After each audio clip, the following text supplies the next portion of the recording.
Assalamualaikum warahmatullahi wabarakatuh. Jumpa lagi anak-anak. Kali ini kita akan membahas bagaimana memilih jurusan, yaitu pertimbangan antara idealisme dan realitas. Setiap kita masuk di kelas 12, tentu kita akan mempertimbangkan kira-kira nanti jurusan apa yang paling tepat untuk saya ambil, untuk saya tekuni, kira-kira profesi apa nanti yang paling sesuai dengan diri saya saat saya nanti selesai kuliah. Nah, karena profesi yang akan kita tekuni setelah selesai kuliah tentu berkaitan erat dengan pemilihan jurusan saat kita kuliah. Memilih jurusan saat kuliah melibatkan pertimbangan idealisme, yaitu minat pribadi dan passion, serta realitas, yaitu peluang karir, kemampuan, dan sumber daya yang ada. Jadi ada dua hal ini. Idealnya kita harus menyeimbangkan idealisme, minat dan passion dengan realisme atau realitas, peluang kerja dan kemampuan diri saat memilih jurusan. Memilih jurusan hanya berdasarkan idealisme tanpa mempertimbangkan realitas bisa menyebabkan kesulitan saat kuliah atau prospek karir yang tidak menjanjikan. Sebaliknya, memilih hanya berdasarkan realitas tanpa memperhitungkan minat dapat membuat kita tidak termotivasi dan cepat merasa salah jurusan. Nah, itu idealnya seperti itu. Jadi yang ideal itu tidak harus mengikuti yang sesuai dengan idealisme, tapi bisa mempertimbangkan antara idealisme dan realitas. Nah, idealisme itu apa? Idealisme itu kita mengambil jurusan berdasarkan passion atau mengikuti passion atau mengikuti keinginan kita, mengikuti apa yang sekiranya sesuai dengan diri kita. Jadi idealisme dalam memilih jurusan berarti kita memprioritaskan minat, bakat, dan nilai-nilai pribadi yang kita yakini. Jadi idealisme ini itu lebih condong kepada sesuatu yang kita inginkan, sesuatu yang sesuai dengan diri kita, sesuatu yang pas, yang menurut kita pas, dengan keyakinan bahwa kepuasan dalam bekerja akan mengarah pada kesuksesan jangka panjang. Jadi yang menentukan jurusan berdasarkan idealisme itu berpikir bahwa sesuatu yang saya ambil atau sesuatu yang saya tekuni, jika itu berdasarkan passion saya, maka saya akan dalam jangka waktu yang panjang saya akan lebih kerasan, saya akan lebih tekun, saya akan tidak akan mudah bosan untuk bekerja. Ini juga bagus. Jadi orang itu bisa menjadi profesional, yang benar-benar profesional apabila dia memiliki passion di bidang yang memiliki passion di bidang yang dia geluti. Tapi sebaliknya, kalau tidak punya passion di bidang yang dia geluti, dia akan mudah bosan, dia akan mudah jenuh, dan akhirnya merasa salah jurusan, merasa salah dalam mengambil langkah.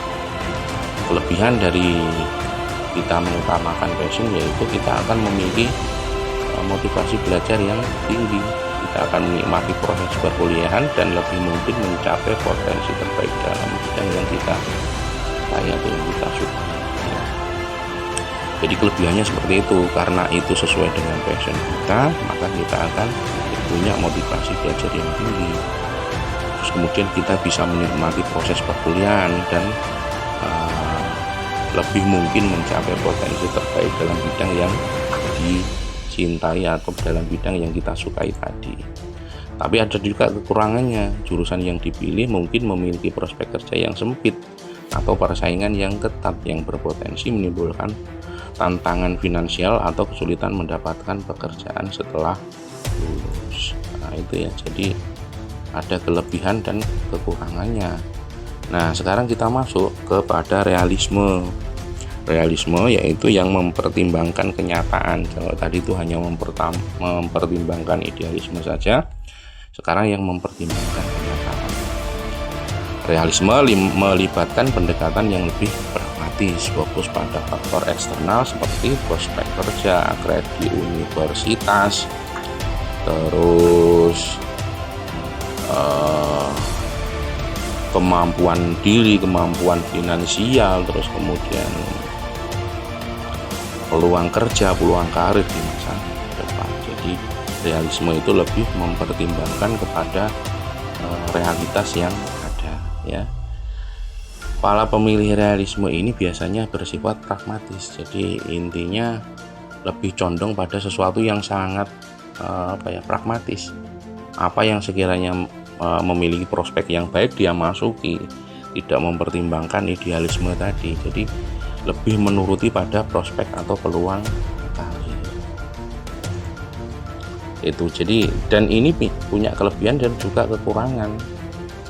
Karena dia hanya mempertimbangkan masalah peluang karir, maka kelebihannya yaitu peluang kerja itu terbuka lebih luas, meningkatkan kemungkinan mendapatkan pekerjaan yang stabil setelah lulus. Terus dia akan punya perencanaan keuangan yang lebih baik karena dengan prospek kerja yang baik yang sesuai dengan pertimbangannya tadi, tentu saja masalah keuangan itu akan bisa lebih teratasi.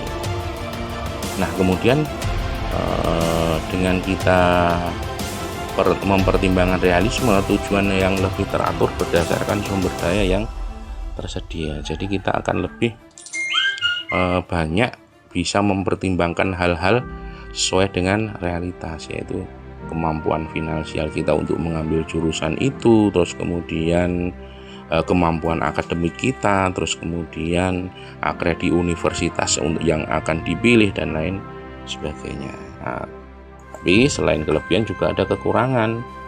Kekurangannya yaitu resiko merasa tidak puas atau bosan dengan studi atau karir di masa depan karena tidak sesuai dengan minat pribadi, karena pertimbangannya hanya realisme atau realitas yang ada, jadi tidak mempertimbangkan pertimbangan pribadi. Nah, ini memiliki resiko kita nanti akan mudah merasa bosan atau jenuh dengan pekerjaan yang kita jalani.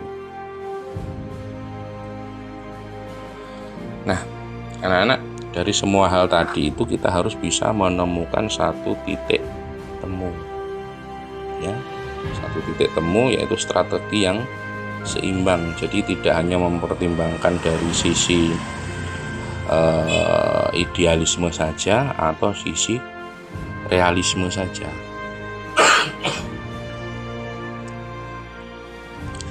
Kita harus bisa menemukan satu titik temu agar kedua hal ini bisa menjadi satu, sehingga akan menjadi suatu keputusan yang insya Allah menjadi keputusan terbaik.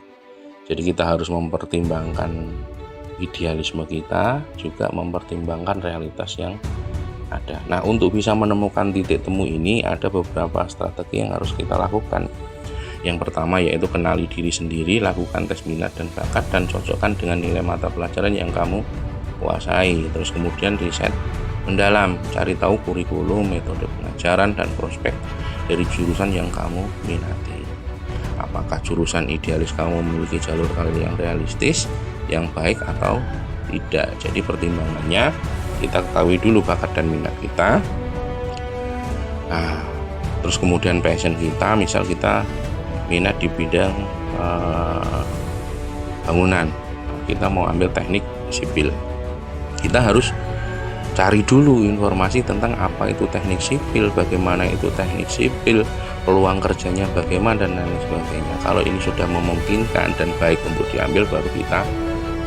Seandainya tidak, nah mungkin yang berhubungan teknik sipil apa gitu. Intinya yang tidak jauh dari itu tapi memiliki prospek kerja yang bagus, itu bisa menjadi alternatif untuk kita ambil, supaya kita bisa memilih atau memutuskan sesuatu yang terbaik. Terus kemudian diskusikan dengan orang yang berpengalaman, ajak bicara konselor pendidikan, guru atau profesional di bidang yang kamu minati untuk mendapatkan perspektif nyata tentang tantangan dan peluang di lapangan. Ya, jadi diskusi dengan orang yang lebih paham itu juga baik untuk dilakukan agar kita mendapatkan pandangan-pandangan atau perspektif yang baru. Setelah itu apa? Fleksibilitas. Terkadang kamu bisa memilih jurusan yang realistis namun tetap mengasah idealisme melalui kegiatan ekstrakurikuler atau kalau di kampus itu UKM ya unit kegiatan mahasiswa atau proyek sampingan atau kegiatan hobi. Nah, misal hobi kamu bermain bola, kamu tidak harus ambil jurusan olahraga. Kamu tidak harus mengambil jurusan yang berkaitan dengan bola. Tapi kalau ini bisa dilakukan untuk menyalurkan idealisme kamu mungkin bisa mempertimbangkan untuk mengambil jurusan yang sekiranya bisa kamu jalani, tapi hobi kamu tetap bisa jalan. Misal kamu hobi pencak silat, kamu tidak harus jadi atlet pencak silat. Karena mungkin pertimbangannya, wah kalau menekuni silat nanti prospek kerjanya bagaimana.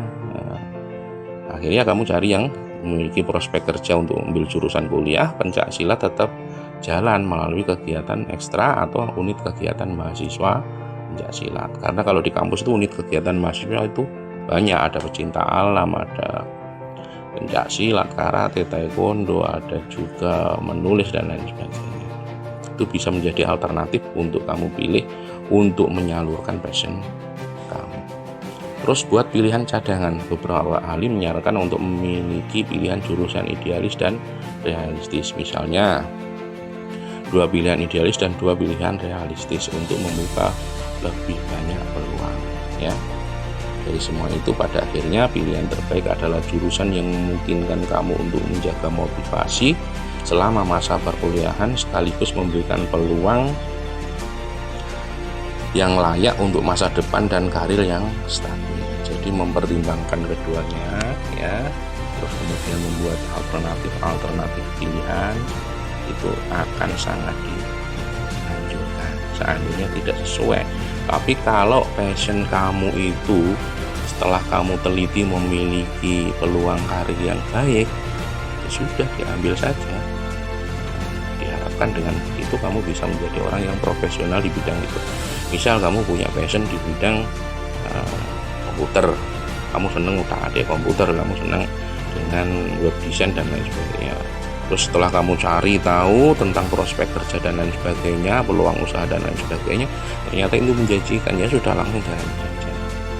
Tapi kalau itu tidak memiliki prospek yang baik, kurang menguntungkan, tidak memiliki peluang karir yang menjanjikan, mungkin kamu punya alternatif lain. Nah, dengan tetap passion kamu dijaga, mungkin melalui UKM, melalui unit kegiatan mahasiswa, melalui ekstrakurikuler dan lain sebagainya. Oke, saya kira itu ya. Jadi kita sebisanya itu tetap menjaga keduanya supaya bisa jalan dengan beriringan dan syukur-syukur bisa jadi satu di dalam suatu usaha untuk menjadi profesional di dalam satu bidang.